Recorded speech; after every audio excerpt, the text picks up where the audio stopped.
Subscribe to our YouTube channel and press the bell icon to get the latest updates.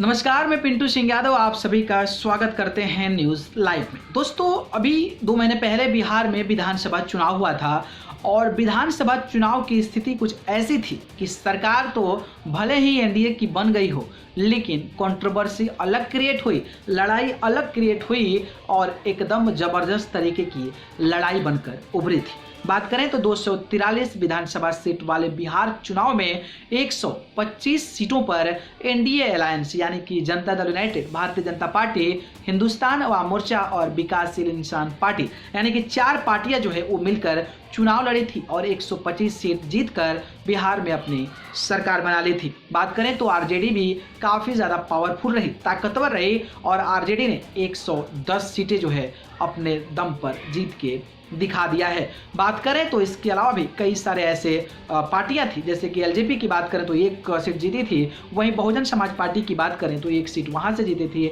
और एक निर्दलीय candidate जो है वो बिहार में चुनाव जीतकर आए थे। लेकिन इन सभी के बीच सरकार तो भले ही एनडीए की बन गई हो, लेकिन इन सभी के बीच एक नाम अचानक से सुर्खियों में आ गया था और वो नाम था एआईएमआईएम के सुप्रीमो असदुद्दीन ओवैसी को लेकर। बात करें तो असदुद्दीन ओवैसी जो है एआईएमआईएम के सुप्रीमो हैं और वो हैदराबाद के सांसद हैं और अपने अलग अलग बयानों को लेकर भी काफ़ी ज़्यादा सुर्खियों में रहते हैं। वो चर्चा में इसलिए बने क्योंकि जिस तरीके से बिहार के सीमांचल क्षेत्र जो होता है वो मुस्लिम बहुल्य क्षेत्र माना जाता है और मुस्लिम यादव जो समीकरण होता है वो लालू प्रसाद यादव की पार्टी यानी कि आरजेडी जो है वो तय करती है और उनके जो है वो पिछले जो पुराने वोटर हैं वो कहीं ना कहीं मुस्लिम हैं। और वहाँ पर जब एआईएम उपेंद्र कुशवाहा के साथ जब वो मैदान में बहुजन समाज पार्टी के साथ जब मैदान में उतरे तो वो जो है कई सारे लोगों को फेल कर चुके हैं और कई सारे लोगों को मात भी दे दिया था।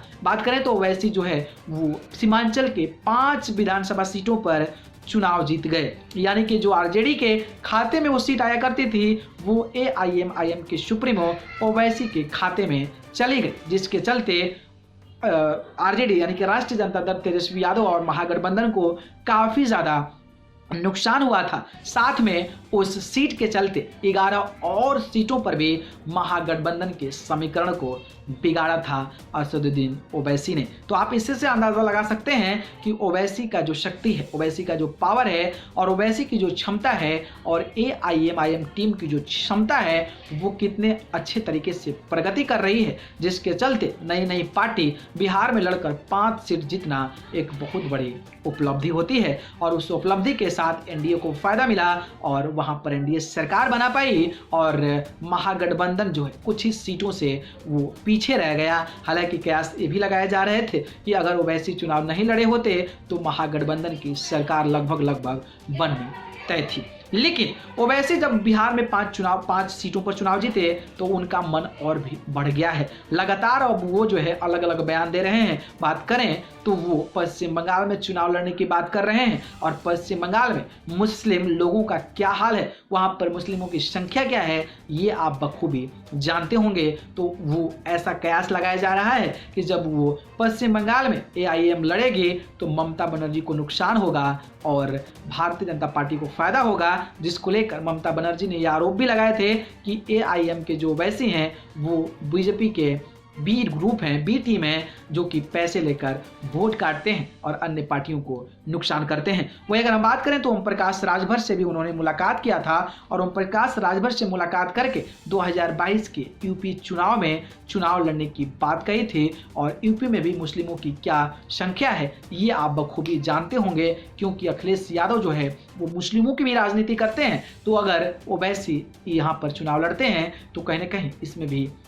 एक प्रकार से देखा जाए तो बीजेपी को फायदा हो सकता है और अन्य दलों को नुकसान भी हो सकता है। मतलब ये हुआ कि बिहार की 5 सीटें जीती तो अब जो है अपने अलग अलग जगहों पर चुनाव लड़ने की कोशिश करने लगे और जो मुख्य पार्टियां हैं वो ये आरोप लगा रही है कि बीजेपी की बी टीम है, पैसे लेकर काम करते हैं और वोट काटने का ये तरीका अपनाते हैं, जिसके चलते मुख्य जो पार्टियां होती है उनको दिक्कत हो जाती है और भारतीय जनता पार्टी को फायदा हो जाता है। बाकी ओवैसी को लेकर और ओवैसी इस प्रकार के बयान दे रहे हैं, इसको लेकर आपकी क्या राय है कमेंट बॉक्स में हमें जरूर बताइएगा। बाकी ये वीडियो पसंद आई हो तो इसको लाइक कमेंट शेयर कर दीजिए और चैनल को पसंद करते हैं तो सब्सक्राइब कर जरूर जुड़िए। अगर आप मुझसे जुड़ना चाहते हैं तो आप मुझे फेसबुक, इंस्टा, ट्विटर पर जाकर पिंटू सिंह यादव सर्च कर जरूर जुड़िए, नहीं तो मैं डिस्क्रिप्शन में लिंक दे दूंगा, वहां से जाकर आप मुझे फॉलो कर सकते हैं। आप सभी को बहुत बहुत धन्यवाद। नमस्कार।